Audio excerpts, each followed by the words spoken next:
जय हिंद प्यारे बच्चों, स्वागत है आपका आपके अपने परिवार भारतवर्ष क्लासेस में। तो प्यारे बच्चों, इस वीडियो में हम कक्षा 8 गणित पाठ पुस्तक के पाठ 3 घन और घनमूल के वेरी इंपॉर्टेंट MCQ क्वेश्चंस को करेंगे। तो चलिए बच्चे स्टार्ट करते हैं। पहला प्रश्न शानदार तरीके से आपके सामने है। पहला प्रश्न देता है, इनमें से कौन सी पूर्ण घन संख्या है। विकल्प यहाँ पे दे रखा है 1000, 3001, 100 या इनमें से कोई नहीं। देखिए बच्चा, यहाँ पर यदि मैं बात करूँ 10 गुना 10 गुना 10 गुना करोगे तो आएगा 1000। तो यहाँ पर 1000 जो है वो एक पूर्ण घन संख्या है, क्योंकि 10 का घन करेंगे तो 1000 आएगा। सही उत्तर ए होगा 1000। 3001 नहीं होता है, 100 भी नहीं होता है। यहाँ पे सही उत्तर ए होगा 1000।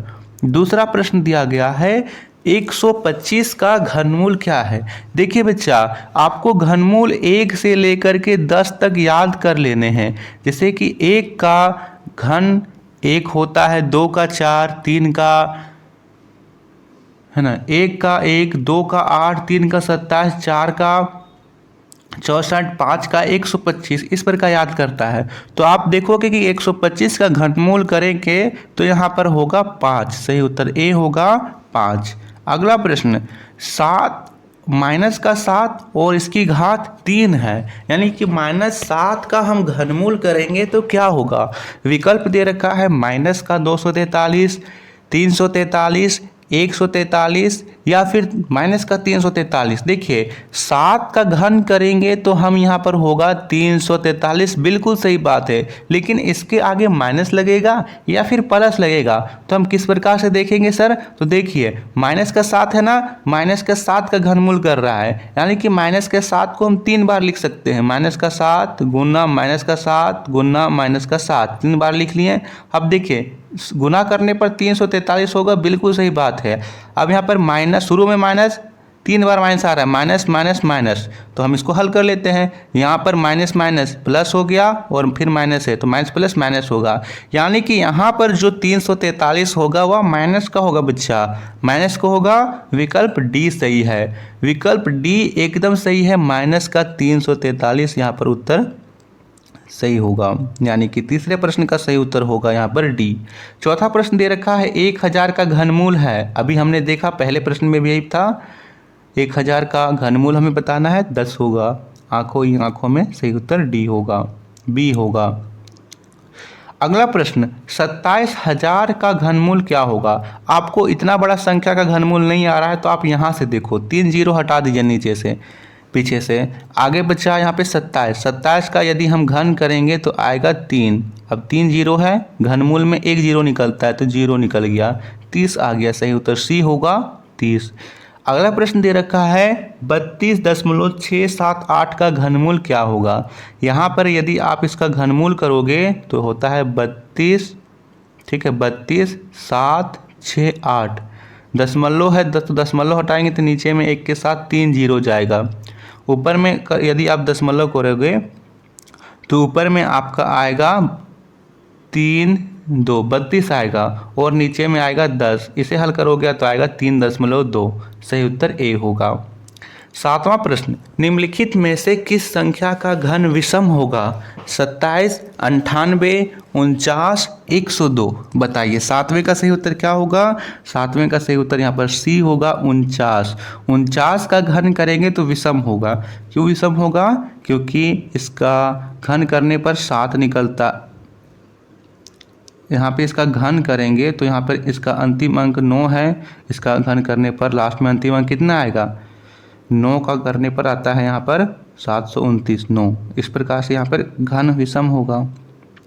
जबकि हम अन्य देखें तो यहाँ पर अंतिम अंक सम है, सम है, सम है, यही एक विषम है। इसका घन करने पर जो अंतिम अंक है वो भी विषम होगा, तो इसका घन भी विषम होगा। 108 को किस छोटी संख्या से गुना करें कि वह एक पूर्ण घन बन जाए। सबसे पहले 108 को हम यहाँ पर विकल्पों से देखते हैं। 1 से गुना करेंगे तो 108 होगा, 1 तो नहीं होगा। 2 से गुना करेंगे तो 216 हो जाएगा। 216 घन होता है, बिल्कुल होता है, 6 का होता है। सही उत्तर सी होगा 2। अगला प्रश्न 64 का घनमूल है। यदि हम 64 का घनमूल करें तो क्या होगा? 64 का घनमूल करेंगे तो होगा 4। सही उत्तर होगा सी 4। 2 का यदि हम घन करते हैं तो 8 आता है, 3 का करते हैं तो 27 आता है और 5 का करते हैं तो 125 आता है। 10वां प्रश्न 512 का घनमूल है। देखिए आपको मैंने अभी बताया है कि आपको कम से कम 10 तक घनमूल याद रख लेना है बच्चा। 5 का यदि हम यहाँ पर करते हैं घन तो 125 आता है, 6 का करते हैं तो 216 आता है ना, 7 का करते हैं तो 343 आता है। यहाँ पे 8 का घन होगा 512 और 512 का घनमूल होगा यहाँ पर 8। सही उत्तर ए होगा 512। अगला प्रश्न दे रखा है, देखिए अंदर में है माइनस का 125, ये किसके बराबर नहीं है? तो देखिए इसको हम लिख सकते हैं -1 गुने 125, क्योंकि यहाँ पर माइनस का हो जाएगा। यहाँ पर हम लिख सकते हैं -1 गुने √125 प्रकार लिख सकते हैं, सी भी लिख सकते हैं, लेकिन डी नहीं लिख सकते क्योंकि यहाँ पर कहीं भी माइनस नहीं आ रहा है और यहाँ पर अंदर में माइनस है, तो डी नहीं होगा। 8/27 का घनमूल क्या होगा? सबसे पहले ऊपर में 8 है, 8 का घनमूल 2 होगा और नीचे में 7 है तो 27 है, 27 का घनमूल 3 होगा। 2/3 ऑप्शन ए सही होगा। 13वां प्रश्न 7 के घन का इकाई अंक क्या होगा? 9, 7, 6, 3। 7 के घन का इकाई अंक 3 होगा क्योंकि इसका घन करने पर 343 आता है, अंतिम का अंक 3 है। 729 किसका घन है? तो याद रखना है 729 9 का घन होता है, सी एकदम सही उत्तर होगा। 7 का तो 343 होता है, इतना ही याद रखना है। इनमें से कौन सा पूर्ण घन संख्या नहीं है? तो देखिए हमने 1000 पढ़ा 10 का घन होता है, 125 पढ़ा 5 के घन होता है, 27 पढ़ा 3 का होता है, लेकिन 63 किसी का भी घन नहीं होता है। सही उत्तर सी होगा। यहाँ दे रखा है 16वां प्रश्न, इसका घनमूल क्या होगा? तो देखिए घनमूल में कोई भी संख्या है तो 3 बार मिलनी चाहिए। 2 गुने 2 गुने 2, 3 बार 2 मिला तो 1 2 निकाल दीजिए। 3 गुने 3 गुने 3, 3 बार 3 मिल गया तो 1 बार 3 निकाल दीजिए। 4 गुने 4 गुने 4, 3 बार 4 मिल गया तो 1 4 निकाल दीजिए, इसको गुना कर दीजिए। 4 तिया 12, 12 दूनी 24। सही उत्तर सी होगा, सही उत्तर डी होगा 24। आ रहा समझ में? बच्चों आपको समझ में आ रहा हो तो प्लीज़ वीडियो को लाइक करते चलेंगे। 17वां प्रश्न फिर से हमें है कि इस पूरे गुणनखंड को किससे गुना करें कि सबसे कि यह पूर्ण घन बन जाए। हमें 3 को मिलाना है ना, 3 बार 2 मिल गया, 4 भी 3 बार मिल गया, लेकिन 5 2 को मिल रहा है।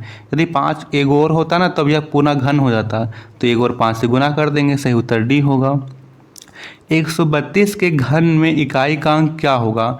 यहाँ पर इकाई का अंक 2 है और 2 का घन करते हैं तो इकाई का अंक आता है 8। ठीक है, तो यहाँ पर भी सही उत्तर होगा सी 8। अगला प्रश्न 157 के घन में इकाई का अंक क्या होगा? यहाँ पर इकाई का अंक 7 है और 7 का घन करने पर आता है 343। इसमें इकाई का अंक 3 है तो यहाँ पर भी 3 होगा। 20वां प्रश्न 15 का घन क्या होगा?